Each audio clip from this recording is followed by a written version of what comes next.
الحمد لله رب العالمين، والصلاة والسلام على سيد الأنبياء والمرسلين.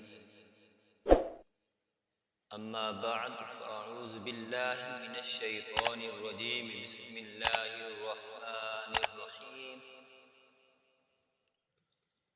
يا أيها الناس اعبدوا ربكم الذي خلقكم.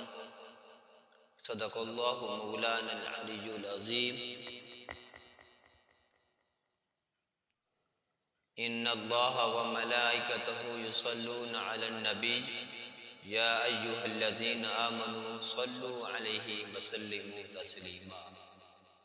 اللهم صل على سيدنا وأصحاب سيدنا مولانا محمد وبارك وسلم علیہ. عزیزان گرامی قدر، محترم سامعین، حاضرین و ناظرین، گزشتہ دو دروس میں ہم نے پڑھا تھا ایک عقیدہ اور اس کی وضاحت بیان کی تھی، اور آپ نے حضرات نے اس کی سماعت فرمائی. لیکن اس کی کچھ بقیہ حصہ رہتا ہے جو آج اس کو ہم کمپلینٹ کریں گے، تو آپ سماعت فرمائیے گا. پہلا عقیدہ یہ بیان کیا گیا کہ اللہ ایک ہے، اس کا کوئی شریک نہیں، نہ ذات میں اس کا کوئی شریک ہے، نہ صفات میں، نہ افعال میں اس کا کوئی شریک ہے، نہ احکامات میں اس کا کوئی شریک ہے، نہ اسماء میں اس کا کوئی شریک ہے. وہ واجب الوجود ہے، اس کا وجود ضروری ہے، اور اس کا نہ ہونا یہ محال ہے. یعنی ہمیشہ سے ہو، وہ قدیم ہے. ازلی کے بھی یہی معنی ہے کہ ہمیشہ رہے، باقی ہے، ہمیشہ رہے گا. اسی کو ابدی بھی کہتے ہیں، اور وہی اس کا مستحق ہے کہ اس کی عبادت اور ستائش کی جائے. بقیہ حصہ جو رہتا ہے وضاحت کرنے سے آپ کو سمجھانے میں، وہ رہتا ہے کہ اللہ رب العزت واجب الوجود ہے. واجب الوجود ایک ہوتا ہے واجب الوجود، دوسرا ہے ممکن الوجود. ایک دوسرے کی ذات. جو واجب الوجود اس ذات کو کہتے ہیں جس کے موجود ہونے کے لیے کوئی سبب، کوئی علت نہ ہو،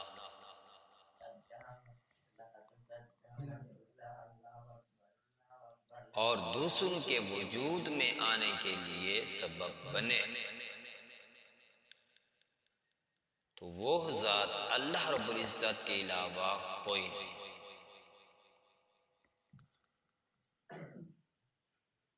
جو ہمیشہ سے ہو، اس کو یوں سمجھیے، جو ہمیشہ سے ہو اور از خود ہو، خود بخود ہو، واجب اور قدیم.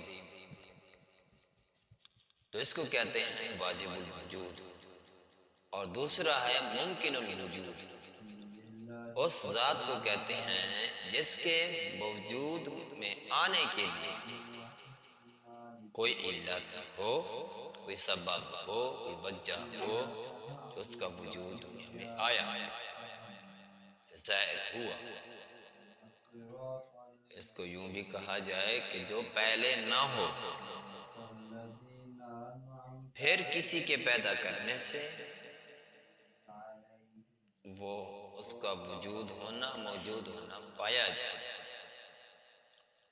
تو اس سے معلوم ہوا کہ اللہ رب العزت کی ذات واجب الوجود ہے، اس لیے کہ اس کے موجود ہونے کے لیے کوئی سبب، کوئی وجہ، کوئی علت نہیں. تو وہ از بخود ہے، اس کو کسی نے پیدا نہیں کیا جس وجہ سے وہ ممکن وجود میں آئے. وہ خود بخود ہے، اس لیے وہ واجب الوجود ہے. اور ہمارے دنیا میں آنے کے لیے وہ سبب موجود ہے. مخلوق کے دنیا میں آنے کے لیے کوئی سبب، علت موجود ہے. وہ کیا ہے کہ ہمیں اللہ رب العزت نے پیدا کیا.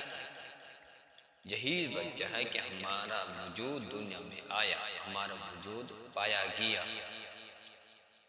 ہمارا وجود ہونا پایا گیا، ہم وجود، ہمارا وجود ہے، ہم موجود ہیں۔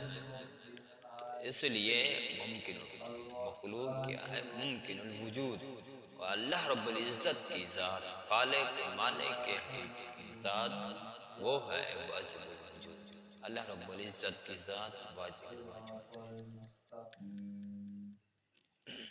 امید ہے آپ کو یہ سمجھ آ گئی ہوگی۔ دوسرا حصہ ہے اللہ رب العزت کی ذات قدیم، ہمیشہ سے، اور ازلی کے بھی یہی معنی ہے، ہمیشہ رہے گا، اور ابدی بھی اسی کو کہتے ہیں۔ یہ تین ازلی، ابدی، قدیم، اس کا فرق یوں سمجھیے، ازلی وہ ہے جس کی ابتدا نہ ہو، جس کی ابتدا نہ ہو، یعنی جو ہمیشہ سے ہو، اور ابدی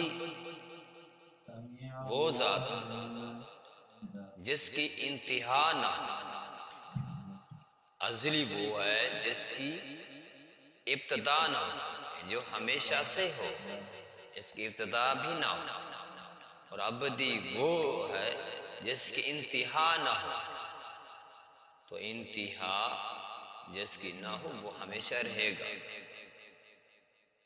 اور قدیم وہ ہے جس کی نہ ابتدا ہو نہ انتہا ہو، یہ ہمیشہ سے ہو اور ہمیشہ رہے، تو وہ اللہ رب العزت کی ذات ہے۔ دونوں کا مطلب بھی ایک ہے، جو ہمیشہ رہے، ہمیشہ سے ہو، اور اسی کو قدیم، ازلی، ابدی اور قدیم کہتے ہیں، وہ ہمارے اللہ رب العزت کی ذات بابرکات ہے، اور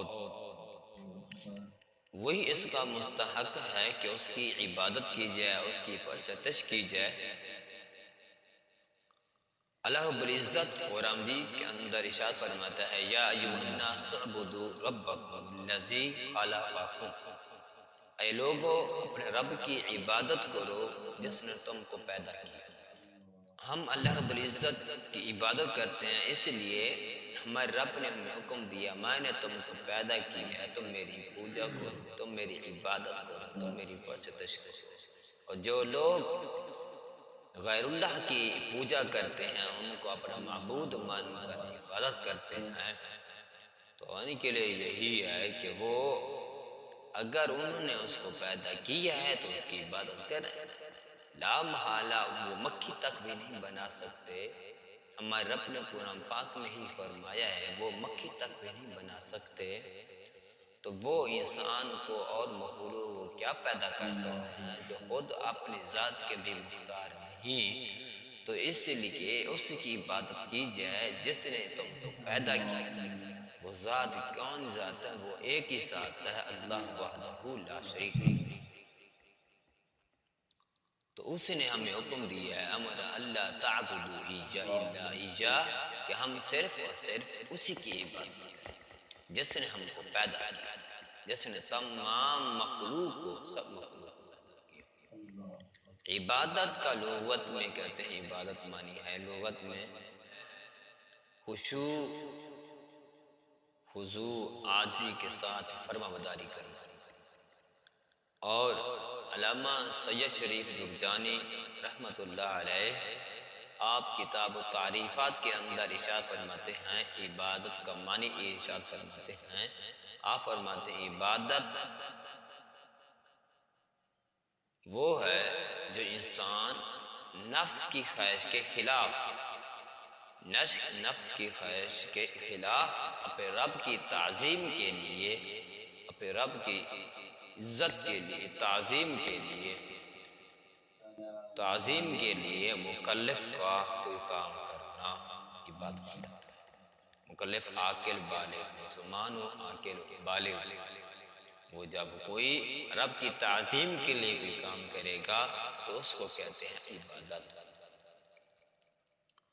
اور اپنا وعدہ جو ازل میں کیا تھا اللہ رب العزت نے اسی پر قائم رہنا اور اللہ رب العزت کی حدود کی حفاظت کر اسی پر اور جو مل جائے اسی پر راضی رہنا اور جو نہ ملے اس کو صبر کے ساتھ بڑھانا، اس پر صبر کرنا، یہ عبودیت، یہ بندگیت، یہ بندگی۔ تو اس لیے اللہ رب العزت نے پیدا کیا ہم اس کی عبادت کریں اور جو ہمیں مال مل جائے اس پر ہم قناعت کریں اور حرام سود خوری سے بچیں، اور جو نہ ملے جو ہمیں اس پر ہم صبر کرنا چاہیے، اس کے ہمیں حرص نہیں کرنا چاہیے۔ تو اس لیے اللہ رب العزت کی بارگاہ میں دعا ہے کہ ہمیں اللہ تعالیٰ اپنی صحیح طریقے سے بندگی ادا کرنے کی توفیق عطا فرمائے، ہمیں اپنے رب العزت کی صحیح طریقے سے عبادت کی توفیق عطا فرمائے۔ پہلا عقیدہ یہ کمپلیٹ ہوا، انشاءاللہ دوسرے اور درس میں انشاءاللہ دوسرا عقیدہ بیان ہوگا، ہمارے ساتھ رہیے گا۔ اللہ تعالیٰ ہم سب کو حق پر قائم رہنے کی توفیق عطا فرمائے۔